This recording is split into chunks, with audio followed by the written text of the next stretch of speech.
রমজান মাস উপলক্ষে সুলভ মূল্যে দুধ, ডিম, মাংস বিক্রির কার্যক্রম চালাচ্ছে মৎস্য প্রাণী সম্পদ মন্ত্রণালয়। এই মুহূর্তে রাজধানীর ফার্মগেটে আছেন সহকর্মী কিশোর জাহান। বিস্তারিত জানতে আমরা তার সঙ্গে যুক্ত হচ্ছি।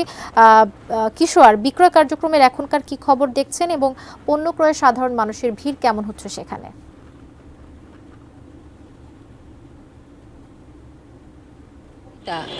এর আগের সংবাদে কিন্তু জানাচ্ছিলাম যে যেই গাড়িগুলো আসলে প্রাণী সম্পদ মন্ত্রণালয় থেকে সুলভ মূল্যে দেওয়ার জন্য ওনারা রেডি করছিলেন। একটু আগে আসলে সেখানে ঘুরে এসেছিলাম এবং ওখান থেকে কিন্তু আসলে একটা দুটো করে গাড়ি সবে মাত্র ছাড়া শুরু হয়েছে বলতে হবে। আর এই মুহূর্তে যেখানে দাঁড়িয়ে আছি এটা হচ্ছে ইস্পাহানি আই হসপিটাল যেটি আছে খামারবাড়ির ঠিক যেই জায়গাটিতে দাঁড়িয়ে আছি এখানেই আসলে গাড়ি আসে থামে এবং দেখতেই পাচ্ছেন পিছনে অনেক মানুষ বসে আছেন। ওনারা মূলত দীর্ঘ সময় ধরে অপেক্ষা করছেন গাড়ির জন্য এবং আমাদের এর আগেও আসলে জানার ছিল যে মানুষ তো দীর্ঘ সময় ধরে অপেক্ষা করেন। ভিশনের ফুলঝুরি মেগা অফারে ফ্রিজ কিনলেই পাচ্ছেন 16 পিসের আকর্ষণীয় গিফট বক্স একদম ফ্রি। কখন আসলে এই গাড়ি স্পটগুলোতে পৌঁছাবে, ওনারা আসলে কখন আসতে বলেন? আমাদেরকে কিন্তু জানানো হয়েছিল যে ওনারা চেষ্টা করেন 10টা থেকে 10:30 এই টাইম স্লটটার মধ্যে অন্তত মানুষজনের কাছে গাড়িটা পৌঁছাতে, যাতে মানুষ তাদের জিনিসগুলো পান। তবে আজকের কথা যদি বলতে হয়, আমি আসলে সকাল থেকে যখন দেখছিলাম ওনাদের একদম 4টি প্রোডাক্টের কথা যদি বলতে হয়, দুধ, ডিম, ব্রয়লার মুরগি এবং গরুর মাংস।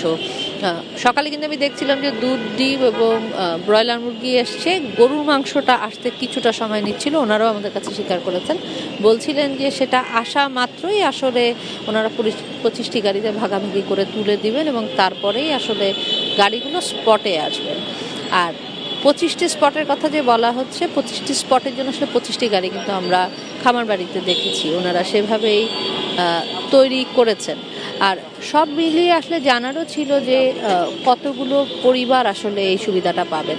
তো এর আগে ওনারা আসলে আমাদের বলেছিলেন যে সর্বোচ্চ সংখ্যক মানুষকে আসলে সেবা দেওয়ার টার্গেট নিয়ে কাজ করছে প্রাণী সম্পদ মন্ত্রণালয়, যে কারণে ওনারা কিন্তু বলছিলেন যে কোনো প্রোডাক্ট ওনারা 1 কেজির বেশি কিন্তু একজন ব্যক্তিকে দিচ্ছেন না, যাতে আসলে সর্বোচ্চ সংখ্যক মানুষকে দেওয়া যায়। আর যেহেতু আসলে 10টা বেজে গেছে, বলেছেন 10টা থেকে 10:30, সব মিলিয়ে মানুষজন কিন্তু আসলে দীর্ঘ সময় ধরে এখানে অপেক্ষা করছেন। ওনাদের থেকে একটু জানার চেষ্টা করব কখন এসছেন বা কিছু। হ্যাঁ, একটু জানতে চাই কখন এসছেন আপনারা? আমরা এসেছি প্রায় আপনার 8টায়। প্রতিদিনই কি আসলে এই সময়টাতে এখানে ভিড় হয়? আপনাদের দেখার কি মনে হয়? এখানে আমাদের আগে আরও লোকজন আসে, কিন্তু সবাই আপনার ওয়েট করে, কিন্তু যারা মাল দেয় কিন্তু তারা টাইম দেয় অ্যাকচুয়ালি মেনটেন্স করে না তারা। এই জন্য যারা সাধারণ পাবলিক আপনার তারা হরানি শিকার হয় অনেক সময়। আর অনেকে আপনার মাল পায়, অনেকে পায় না, না থাকলে তা সবাই চলে যায়। সবাই মনে হয়েছে একটা কষ্ট, কারণ যে পরিমাণ দেয় এই পরিমাণটা সবাই একটু আপনার কম হয়ে যায়, কিন্তু যথেষ্ট পরিমাণ হয় না। যার পরিবার আপনার 7 জন 6 জন, তা তো 1 কেজি হয় না। হ্যাঁ, সেটাই আসলে কবিতা। উনি কিন্তু বলছিলেন যে সকাল 8টা থেকে এখানে ওনারা অপেক্ষা করছেন। এরকম 8টা থেকে অনেকজনই আসলে এসে অপেক্ষা করেন, দীর্ঘ সময় অপেক্ষা করে চলে যান। কিন্তু আসলে কোন সময়টা আসলে অল্প সময়ের ভিতর গাড়িটা পাবেন, কারণ এই রমজানের মাসের মধ্যে এভাবে রাস্তার পাশে রোদের মধ্যে বসে থাকাটাও কষ্টকর। স্বল্প মূল্যে জিনিস কিনতে এসে অনেকটা কষ্টেরও শিকার হতে হয়, ভোগান্তির শিকার হতে হয় সাধারণ মানুষের।